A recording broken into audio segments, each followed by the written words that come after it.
Things that I eat from my childhood that I still continue to eat. I grew up in Saudi Arabia, and there the fresh milk wasn't easily available in the stores. I grew up drinking powdered milk. Nido was a brand that we used to use, and I still have a little love for it. So if I find Nido in the stores, there's a chance I will pick it up and hide it in my pantry and then probably take a few bites every now and then. Yeah.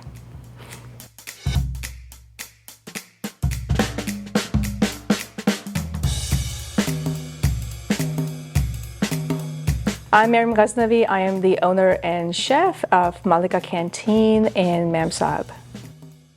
The name Mamsab definitely is a very thought out name.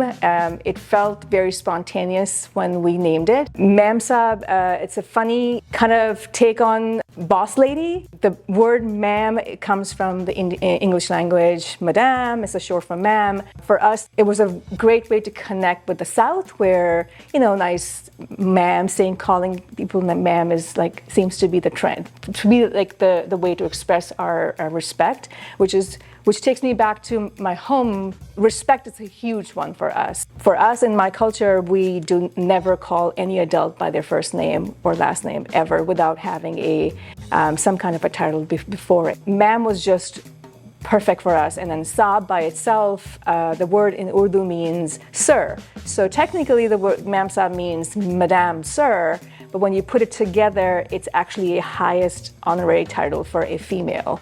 What I'm trying to do with my cuisine and with representing the culture in the South specifically, where there is no representation, and for my country where female chefs are not given the honor and the respect and the acknowledgement that they deserve, it all kind of ties into that Mamsab, and I think I'm every day growing into that name. Today I'm going to be making vegetable pakoras for you. This takes me right back to Lahore, the city I grew up in. Pakoras, they go really well with the chai, which is an evening kind of gathering that we have in our households. So I'm going to make a recipe that is super, super basic. This has the least amount of ingredients that you can imagine in Indian Pakistani cooking cuisine. I'm going to start with a big bowl. I have chickpea flour. Chickpea flour is an absolute go-to flour in any Pakistani Indian cuisine. It's gluten-free, so that just kind of checks off a huge kind of concern for a lot of people. I can use just the chickpea flour, but I like to kind of go in and add a little bit of the rice flour because that was going to give it a more crispy and more fluffy. So if it's 3 parts chickpea flour, you just go in with 1 part rice flour just to create that fluffy and crispy texture. From this point on, we just go ahead and add our kosher salt, a little seasoning right here. I'll start with some cumin. Again, one of the main spices. You cannot probably make anything without cumin in Indian Pakistani cuisine. Turmeric. I have some chili powder. Chili powder has a lot more heat, but less color and aroma. But then you bring in your Kashmiri chili powder, and that is just gorgeous color and aroma. It doesn't have as much heat, but this is going to give you that beautiful red color. I have some garam masala, which is a mix of a lot of earthy spices. You don't want too much of it. It can get a little bit strong for some flavors. Now we can start adding some of our ingredients into it. We have some serrano chilies. They have heat, definitely have more heat than jalapenos. Dry fenugreek.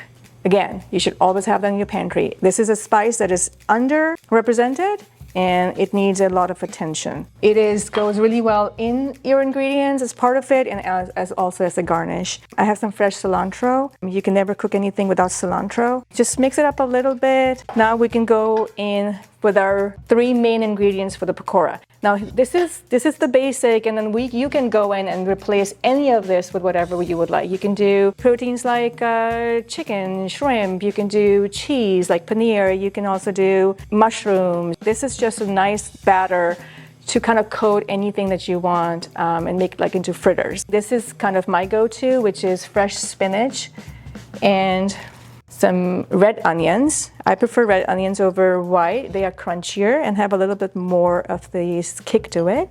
And I'm going in with some potatoes. Potatoes are actually already boiled, so it would actually cook faster. If you prefer, you can go in with raw potatoes, just dice them smaller, so then they will cook at the same time. I'm gonna go in with water now. And again, add just a little bit so you can find your perfect consistency. These vegetables are going to release water, so you don't want to start off with a lot of water. You'll start to see how the batter is starting to coat the veggies. This, for me, is a perfect consistency. We can leave it right here. We have vegetable oil that's been heating up. I just take a spoonful, not too big because it's gonna then not cook from the inside. And we're gonna drop it right in the middle. And so it's gonna sit together. You can already see it's not sticking, it's kind of floating, it's cooking through. It's gonna create a nice golden crisp on the outside. I'm gonna slightly flip, just making sure they're not sticking.